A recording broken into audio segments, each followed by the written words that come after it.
It's not only the big disaster groups working to help Texas flood victims. We found grassroots efforts here on both sides of the lake. Just ordinary people rolling up their shirt sleeves to send donations. WGNO's Ashley Hamilton is here with the story. Ashley. Kurt and Susie, locals here say they want to help because what they're seeing in Texas brings back so many memories of Hurricane Katrina 20 years ago.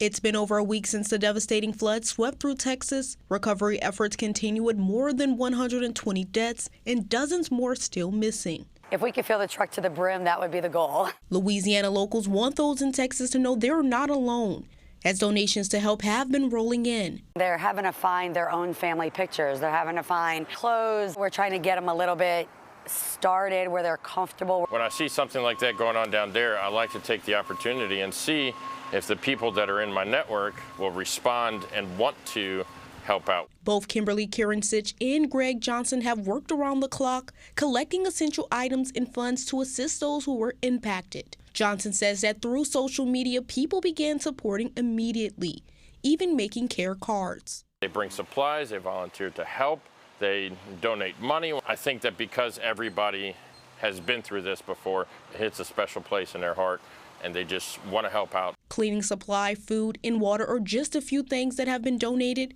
Kirinsich says one of the biggest needs currently is pre-mixed formula and diapers. It's easier for them out there to keep it, they don't have to warm it, they don't have to ice it, it's already there to just be able to pour.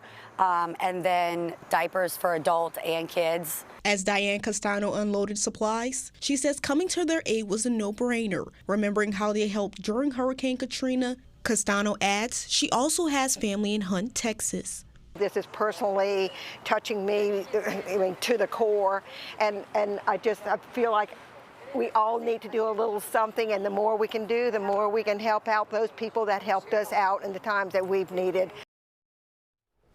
Now, it's never too late. Both tell me that they plan to do another drive as people are still reaching out to donate. If you'd like to find out how to help, there will be a link on my article at WGNO.com. Kurt, Susie? Good for them, leading the way. Thanks, Ashley.